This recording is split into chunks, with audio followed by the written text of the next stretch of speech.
जब भगवान श्री कृष्ण के आवाहन पर अगस्त्य ऋषि एक घूंट में पी गए थे देवराज इंद्र द्वारा लाई गई बाढ़ का पानी। आइए सुनते हैं। जब भगवान श्री कृष्ण ने गोवर्धन को धारण किया तो भगवान ने अगस्त्य ऋषि का आवाहन किया कि अगस्त्य ऋषि आओ और इन देवराज इंद्र के द्वारा जो यहाँ जल भरा हुआ है उसको पी जाओ। और अगस्त्य मुनि आए, एक घूंट में सारा जल पी गए। अगस्त्य मुनि एक ऐसे ऋषि हैं जिनके पास समुद्र को भी एक घूंट बना करके पीने की शक्ति है। ऋषियों में अत्यंत शक्तिशाली ऋषि अगस्त्य शिव जी के परम भक्त थे। एक बार माता पार्वती, जो अन्नपूर्णा भी कहलाती हैं, उन्होंने शिव जी से निवेदन किया कि हे महादेव, मेरी इच्छा है कि मैं संसार के सभी साधु महात्माओं को भोजन करवाऊं, इसलिए आप सभी साधु संतों व ऋषि मुनियों को आमंत्रित कीजिए। इस पर शिव जी ने जो प्रतिष्ठित संत व ऋषि मुनि थे उनको स्वयं बुलाया, कुछ को बुलाने के लिए गणों को भेजा। इस प्रकार संसार के सभी साधु संतों व ऋषि मुनियों को आमंत्रित किया गया। लाखों साधु संतों व ऋषि मुनि एकत्रित हो गए। माता पार्वती ने सैकड़ों व्यंजन भरपूर मात्रा में बनवाए,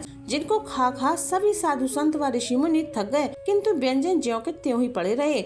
माता पार्वती ने शिव जी को ताना मारा, प्रभु ये आप कैसे कैसे महात्मा लेकर आए हैं, जरा जरा सा खाते हैं, वो देखो मेरा सारा अन्न बचा हुआ है, कोई ऐसे महात्मा लेकर आते जो ज्यादा मात्रा में खाए। शिव जी ने कहा, देवी तुम अन्नपूर्णा हो, तुम्हारा अन्न कोई तोड़ सकता है क्या? माता पार्वती ने शिव जी को ताना मारा। शिव जी सीधे अपने परम भक्त अगस्त्य ऋषि के पास गए और निमंत्रण दिया कि हमारा आतिथ्य स्वीकार करें। मेरी प्रिय भार्या ने ढेरों व्यंजन बनाए हैं, आपको भरपेट खाना है। अगस्त्य ऋषि ने आश्चर्य से कहा, प्रभु ये आप क्या कह रहे हैं? महादेव बोले, हाँ ये मैं कह रहा हूँ, आपको भरपेट खाना है तो ठीक है चलो। माता पार्वती ने और भी ज्यादा व्यंजन बनाए। माता पार्वती भी सोचने लगी कि ये कैसा ब्राह्मण ले आए, सारे व्यंजन अकेले एक खा गए और कैसा महात्मा है। लेकिन माता पार्वती ने हार नहीं मानी, फिर से रसोई लगवाई, दोबारा बनवाया, दोबारा खाली कर दिया, तीसरी बार बनवाया, तीसरी बार भी खाली कर दिया। पेट भरने में नहीं आ रहा। अब माता पार्वती को अपनी भूल का एहसास हुआ और शिव जी से एकांत में जाकर क्षमा मांगी,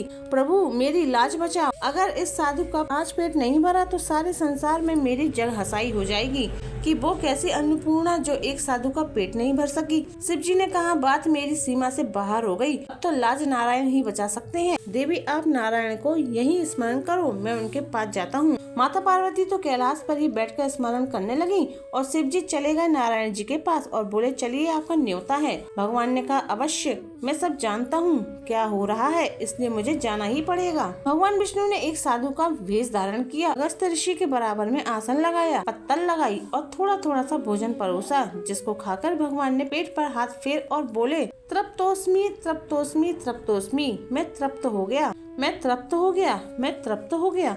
और जब स्वयं जगन्नाथ तृप्त होते हैं तो जगत तो अपने आप ही तृप्त हो जाता है। अगस्त्य ऋषि देख रहे हैं कि मेरा पेट भर कैसे गया। अगस्त्य ऋषि का पेट तो भरा सो भरा, जगत के जितने भी चराचर प्राणी थे सबका पेट अचानक भर गया, पूरा जगत तृप्त हो गया जगन्नाथ के तृप्त होते ही। जब अगस्त्य ऋषि को एहसास हुआ कि ये साधु कोई साधारण साधु नहीं है जिसने मेरा पेट भर दिया, ये स्वयं जगन्नाथ है, स्वयं नारायण है, तब नारायण साधु के वेश में बोले, अगस्त्य जी अब चलें। अगस्त्य ऋषि बोले, प्रभु रुको, मैं अभी थोड़ा पानी तो पी लूं। भगवान ने अगस्त्य ऋषि का हाथ पकड़ लिया और बोले, अभी पानी पीने का समय नहीं आया है, द्वापर के अंत में मैं गोवर्धन लीला करूंगा, उस समय तुम्हें पेट भर पानी पिलाऊंगा, चलो ये पार्वती जी का पीछा छोड़ो। तब ऐसे भगवान विष्णु ने शिव जी और माता पार्वती की लाज बचाई। तो श्री कृष्ण परिपूर्ण भगवान हैं, जितने भी पूर्ण स्वरूप हैं वो भगवान श्री कृष्ण में पहले से ही विराजमान है। श्री राम भी और श्री विष्णु भी श्री कृष्ण में ही है। तो श्री विष्णु ने जब कृष्ण अवतार में गोवर्धन लीला रचाई थी और इंद्रदेव ने अभिमान वश पूरे ब्रज को वृष्टि करके पानी से भर दिया और श्री कृष्ण ने देखा कि चारों तरफ जल भराव हो गया, तब श्री कृष्ण ने अगस्त्य ऋषि का आवाहन किया। तब अगस्त्य जी आए और सारा जल जो ब्रज मंडल में भर गया था वो सारा जल पी गए। तो इस तरह भगवान विष्णु ने अपने वचन के अनुसार अगस्त्य मुनि को द्वापर युग में गोवर्धन लीला के समय जी भर के पानी पिलाया।